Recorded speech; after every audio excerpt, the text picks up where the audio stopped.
Hey, what is going on, folks? I am YaBoyRocklee. We're jumping into the Tao Explained by an Australian. I got a couple of projects I'm interested in.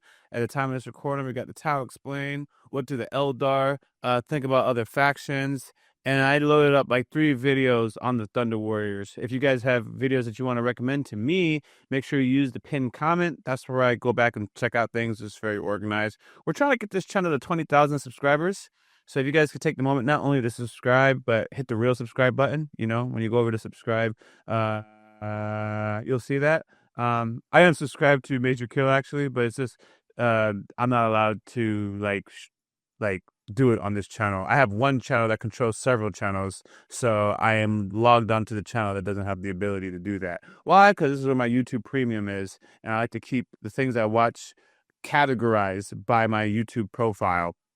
I gave you unnecessary information, but I know how people think when I say things. I gave you the explanation. Let's jump into it. If you see me taking notes, I have notes, and every now and then there's something that I just want to write down. Let's do it. For one of the most despised and memed races, the Tau have been requested a lot, which I suppose makes sense. People want to see the blue communist weeaboo fish people with suspicious orifices on their heads get torn to shred by the most ruthless Warhammer YouTuber. Now, usually I always avoid the obvious and overtold jokes and memes about different Warhammer factions, but considering all the good ones have already been told about our anti-melee blueberries, we will slide them in and come up with a few of our own. Originally, I was going to go balls to the walls and fully commit to the communist element of the Tau by making this video through Fiverr. I was going to get a bunch of writers and video editors to basically put this video together for me to see what would happen. However, Fiverr doesn't really have Warhammer lore writers, and I feel like the video would actually suck quite a lot and be an incredibly jarring experience for everyone involved. So that's not happening. Now, because the Tau are a bunch of dirty weebs, and this is the first time I can actually promote my hentai-ridden Patreon page with some kind of context, as the ancient sacred rhyme goes, if they yellow, they play the cello. Or for this video, if they blue, then their name is Chen Yu. That doesn't make any sense. Enough, Timmy! Enough! Stop questioning me! But yeah, $1 on Patreon gives you access to a boatload of custom Warhammer hentai. That's when he first and started. helps my demonetize us out greatly. Today we will cover who the Tau are and where they come from. We'll also take a look at some of their more well-known characters and their uniquely naive and non-grimdark way of approaching the 40k universe. Let's get into it. 5 years ago, man. Unlike the majority of the races around the universe who have been kicking for millions or more years, the Tau are a very new race. 6,000 years ago, they were a primitive race of raging spear-throwing fishmen who, through the discovery of anime, quickly evolved into a spacefaring race with technology far surpassing that of the Imperium in a number of ways. It is common knowledge that technological evolution of the species is dependent on the creation of Japanese cartoons, and no one proves this more than the Tau. When the Tau were still cavemen, they were constantly at war with each other, split into 4 different groups. That's hilarious. During the height of one of these wars, a group of extremely charismatic special Tau appeared out of absolutely nowhere, and almost instantly convinced the entire race to stop arguing if subbed or dubbed was better, and to just unite over their love of masturbating to waifus. These Tau are called the Ethereals. It's not actually confirmed where the Ethereals come from or how they got so influential, but the theories have been pretty fun so far. The Tau united and created 5 distinct subgroups, or castes. These being the Fire Caste, the warriors of the Tau who are more muscular and braver, The warriors the Earth of the Caste, class. the builders and scientists of the Tau Nah, who I'm are with the shorter and warriors. stockier, the Water Caste who are the merchants and diplomats of the Tau who are lankier and taller, the Air Caste, the pilots of the Tau who are even taller with hollow bones, Pilots? and finally the Ethereals, the big boys who mind control everyone. It is very, very rare and unheard of a Tau to not be totally obedient to Ethereal, but it has happened. The Tau are united under a philosophical teaching of the greater good, meaning any action you take should be directed towards benefiting as many of other people as possible. That makes sense. To the Tau, this is more like a moral guideline. However, the humans who have joined the Tau Empire, being the dumbasses we are, have turned these guidelines into a religion, which has had some unforeseen consequences. Whilst the Imperium are a bunch of xenophobic Nazis, the Elder are a bunch of pretentious pricks, the Tyranids a bunch of hungry assholes, the Necrons a bunch of grumpy old men, and the Orks just try to kill everyone, pretty much everyone in Warhammer is racist, other than the Tau. The Tau... Tyranids. Surprisingly enough, Tyranids never got my attention to want to learn about. So I'm gonna add that. Sorry if it took too long out of your time, but I kind of don't care. But I do care, but I don't care. It's actually possible attainment Tyranid. That's pretty cool. Oh man, there's a whole lot about Tyranids. Tyranids. Oh, wrong category. That's a lot. Okay. Oh yeah. For now, that's good enough. Okay, back to what I was doing. Actively Tyranids. encourage peace and unity with the other races. Everyone is welcome to serve Chairman Mao. I'm sorry, I mean the greater good. Other than Tyranids, Orks, and Chaos, who the Tau deemed too American to ever be able to peacefully coexist. Now you might be like, Major Kill. This is a race of unified, peaceful, diplomatic people who only want the best for everyone. Hell, they even say you can hold on to your own religion and still join the Tau, as long as the religion is compatible with the pretty nice greater good. Compatible. Why do people I despise like the Tau that. and always make fun of them? Well, just like any good question, there are a few good answers. To make it simple, the American presidential election had a candidate called Mr. Yang. Now, Mr. Yang was an intelligent younger I do guy remember who had a him. really The interesting and UBC, potentially amazing ideas Universal for the country, Basic Income. but he didn't engage in a glorious melee combat. In seriousness, despite potentially being the best choice to lead the country, people, especially Americans, aren't going to elect someone with the last name as Yang to be their leader. Yellow man bad. Another reason, which is probably less controversial, is that in a game where the top 3 themes are death, war, and genocide, a race of peaceful, bold cunts with vaginas on their heads aren't really going to compete well with a faction of 8-foot-tall, castrated super soldiers with skulls all over their armor. You know what's? I hate to call his joke into question. Do you guys think that's true? That it's harder? Maybe it is because of his policies, and we actually have this as evidence. But Barack Hussein Obama, right? America is more acceptable with that than someone with the last name Yang, right? Because I've never in my life considered it. Never in my life considered it. Of course, you know it's harder, or you may or may not believe it's harder to be black than to become and then become president. We finally got one, but he was not full black; he's half black. So I'm gonna wait for full blood, darker than me is what we're talking about. It hasn't happened yet, but nevertheless, we're just gonna take Obama. It's harder if you're a woman. We know that. I knew that, but I never thought, for example, it could be harder for an Asian to become president than a black man to become president. I never thought about that. And then throwing Hispanics too. I thought the races were equally at a disadvantage because I'm not sometimes I'm not thinking about what other races are going through as far as their prejudice goes, but I'm always open to have a conversation like we're having right now and then consider it and then update my information accordingly. But yeah, Yang, because hear me out. If this is true, it's like people were thinking, now I'm offended. Hear me out. Hear me out. Here's why I'm offended that potentially is harder for a Yang to become president than a black Hussein. Here's why I'm offended.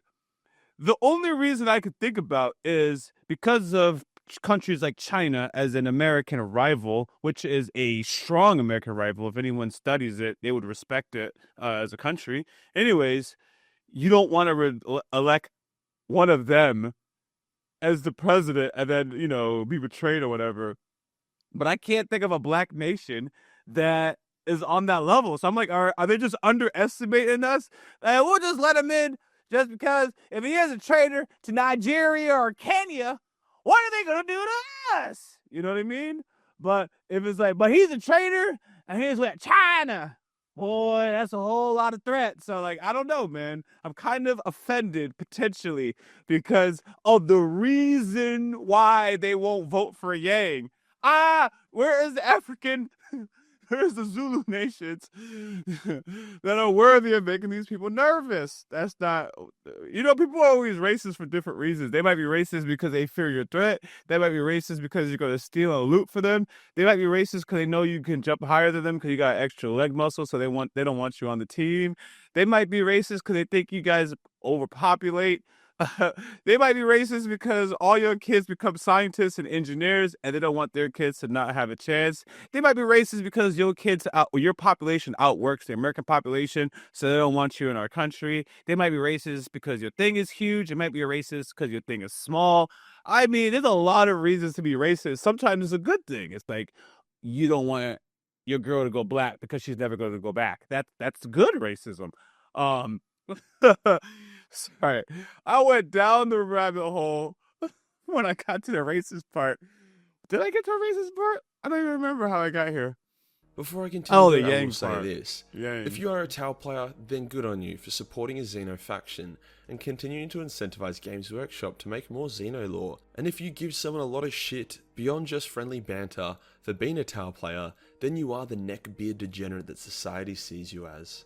Now what's the Tau lore? And if you give someone a lot of shit beyond just friendly banter for being a Tau player, then you are the neckbeard degenerate that society sees you as. Yes. Now, whilst the Tau might seem like the good guys, like actual real-life communism, they have a lot of problems when you go beneath the surface. Firstly, the nature of the Ethereals is very mysterious, Ethereals. which in 40k means it's probably sinister. Their uncanny ability to dominate other Tau's free will with nothing more than a themed body pillow indicates that the rest of the Tau society might be low-key slavery. That's the trade-off really, There peace it and is. harmony, but you become a common There it slave. is. Now the Tau are considered one of the main factions in 40k.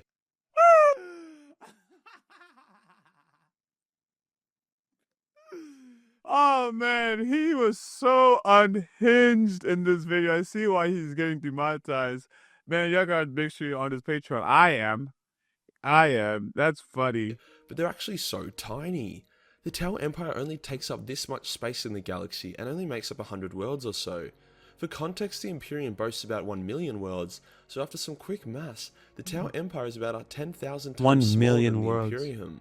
Like, they're doing well for their size, but yeah, those are not big chungus. You might be like, how are the Tau still alive? That's what I was going to ask. fight the Imperium and have a much smaller military? And the answer is because the Imperium has bigger problems. There was a crusade called the Damocles Crusade, where the Imperium and Tau fought a war with both sides taking massive casualties. The Tau were able to hold the Imperium off, as despite the enormous power of mankind, that power is spread out significantly, whereas the Tau Empire is very tightly packed and localized. Hence the Tau can respond to threats to their waifus with immediate and full-blown military response. In saying this though, yeah, the Damocles Crusade could have grown and crushed the Tau like the worms they are, but the Imperium was under threat by the Tyranids, and as I said, that is a bigger problem than some blue bold chingers. The Tau are really cute in their naivety. The Tau have barely any connection to the warp, due to their souls being very dim, hence they cannot use psychic powers or warp travel. This is handy in the way that none of them get soul raped by demons ever, and they literally cannot fall to chaos. However, this also means they have no innate protection from psychic powers, other than just trying to snipe whoever starts glowing on the enemy team. This naivety continues, as when the legendary Tau commander Farsight fought some demons for the first time, he thought they were just another alien race who had special teleportation technology, as they would appear out of portals in a fire to attack the Tau. Even funnier was when the Tau tried to experiment with warp technology so they could travel further. They made a warp gate and then went into it without a Geller field. Needless to say, all the humans on board the ship died very quickly and horrifically. However, the Tau and their pygmy souls were almost invisible to the demons. Then a massive Hindu Ganesh-looking warp god fought off the demons and threw them back into real space. It gets even funnier when we discover that big blue warp entity was created by the humans who believed in the greater good as a religion, hence manifested their perception of it in the warp. That would be like teaching Australia communism, and in response we just start building Gundams and watch more hentai. Obviously the Tau were pretty outraged to find that their philosophy had... What do Gundams got to do with communism? The Japanese are not communists. Am I missing something? Or is this making a general Asian joke, man? But sometimes it's not worth overthinking. In jest, it's me asking. I don't really think anyone's going to be offended if you're on this side of things. The bad thing about me is I'm so multifaceted. There's going to be parts of my audience that would be completely appalled by some of this. But like, it's funny, man. And I don't care if the jokes are about me either. It's just, is it funny? Warp. That would be like teaching Australia communism, and in response we just start building Gundams and watch more hentai. Obviously the Tau were pretty outraged to find that their philosophy had been perverted into a warp creature, which I find pretty funny. Wow. Now that warp little the warp creature didn't tore help a hole them? in space that made a portal to the other end of the galaxy. Oh. This would be neat if the Death Guard didn't see this opportunity to invade the heart of the Tau Empire, which they're currently trying to do. So yeah, the Tau are in a bit of a pickle with that one. Now as per their nature, the Tau fought alongside many other factions in the galaxy. They fought with the Imperium against the Necrons and the Tyranids. They also enlisted the help of the Dark Elder against the Tyranids, which ended horrifically for the Tau. Not because of the Tyranids, no, the Dark Elder helped them out with that. It was what the Dark Elder wanted in return which really sucked for our weebs The in Dark blue. Elder. The Dark Elder took a number of Tau as payment, and then merged them into giant abominations, and then let those abominations loose to kill the Tau. Yeah, Why? very grim, but also a good lesson. The Tau absolutely despise glorious melee combat, mostly because they suck at it, but also because they have extremely Glorious powerful melee. long-range weaponry. Even their Gundams aren't really Optimus Prime tier, so instead they employ the use of auxiliary races, mainly Auxiliary the Kroot. races. Now the Kroot are quite different from the Tau. Whilst the Tau are well mannered and clean, the Kroot will eat your flesh. There's a scene where a group of Eldar Rangers are scouting, and they get ambushed by the Kroot, who just tear them to shreds and eat them, whilst their commander shits herself as she watches her millennia-old friends and sisters be feasted on. The Kroot also excel in melee combat, hence help Okay. plug up an obvious problem that the Tau have. An unforeseen Why are side they effect of together? them not liking close quarter combat is how effective they are against the Tyranids. With long-range plasma weaponry and their use of drones, the Tau have emerged as a powerful counter to the Tyranids. Oh man, they're That's really pretty cool. neat. Now there are two Tau I want to talk about this video. The first one being I think that's kind of boring. I actually am a long range fighter, but I enjoy the melee part. So if I'm a fighter, I don't know. I'll tell you later. Commander Farsight, the only Tau who likes using a sword. Can't really blame him though, the sword makes him immortal. Farsight, like all the other Tau, was born with a really Asian name that I can't be bothered to say, and from day one was an absolute prodigy. Like if Tau had hair, this dude would have Yu-Gi-Oh! Protagonist tier hair. He Oh, had virtually no personality, being beyond the best at everything for most of his life, until he discovered the joys of close quarter combat. After non-stop promotions and killing spider people, Farsight had developed his own methods of war, which created the first generation of non-pussy bitch Tau. He was finally able to test these new methods when a massive orc attacked a Tau planet. Farsight learned a lot about his enemy after the war, and by the end of it had basically mastered the art of war against orcs. He would take out their leaders, even play recordings of insults near the orcs secretly to cause rage and power vacuums within them. The orcs would then tear each other apart, as Farsight would then ambush them and blow them to shreds. Farsight was addicted to war, so when an Ethereal rocked up and told him to evacuate the planet and let the orcs Farsight was have it, addicted to war. Farsight wasn't too happy. Hence this was the first time he started to become disillusioned towards the Ethereals. His next big conflict was against the Imperium of Man in the aforementioned Damocles Crusade, which was very educational for Farsight. He was able to fight their fleet and space marines to a standstill, long enough for the Imperium to sign a truce, something the Imperium doesn't really like to do. All these wars had made Farsight a hero, so it was pretty awkward when he left the Tau Empire because he was sick of the Ethereal's questionable mind control tactics, instead to fell in his own faction called the Farsight Enclaves. Tau who were free of the Ethereals and surprisingly flourished as they moved away from being weeaboos. I won't better remember. Farsight. I think, let me check. Farsight. I'll just do Farsight 40k, see what that gives me. I know from there I'll get Enclave. Is Major K is this just my algorithm, or is Major K the only person that is covering some of these topics? I see a whole lot of shorts, so I'm gonna check that out. Or is it just, like I said, is it just my algorithm? I'm probably gonna have to go incognito mode to check out some stuff. I still want a little bit of variety. You know what I mean? So a romancer. I don't know, man. I prefer Major Kill over the I'm not trying to hate. Okay, I'm good. Became otakus. Farsight continues to live to this day, acting as the hero his people need in times of severe strife, like when the Tyranids come. Next up we have Kitten's forbidden girlfriend, Commando Shadowsun. While Farsight lives on through being a low-key vampire warrior, Shadowsun lives on because she's frozen most of the time.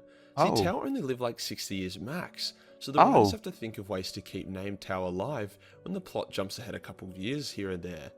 Shadowsun was the yin to Farsight's yang, or maybe it's the other way round. I tend to avoid learning about Asian 60 culture. years. While Farsight fought battles up close, Shadowsun was more of a hit-and-run kind of gal. That's not to say she couldn't fight up close though, as she was actually able to kill a White Scars captain in melee combat. For context, the Tau are actually weaker and have slower reflexes than a normal guardsman, so to beat a White Scars captain, the chapter of Marines known for speed is pretty insane. The issue arises, however, when Farsight left the tower and she chose to remain, becoming their new poster boy or girl and hero of the Tau Empire. Equality, yay! However, despite Yay. her best efforts, she had her ass kicked by some assassins, and then the leader of the Tau Empire was assassinated, because Xenos aren't allowed to be awesome for too long, otherwise they might start selling models. Over time, she's become Humans still hate disillusioned as well with Xenos. the Nothing's Ethereals, changed. and even told Farsight that she'd been ordered to capture him, so it could be a nice Dang. little plot blurring up there.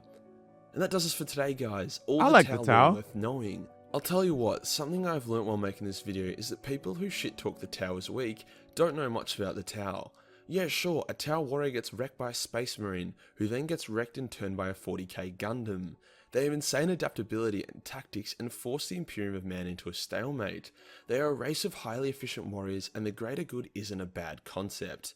I agree. But yeah, Yellow Man bad.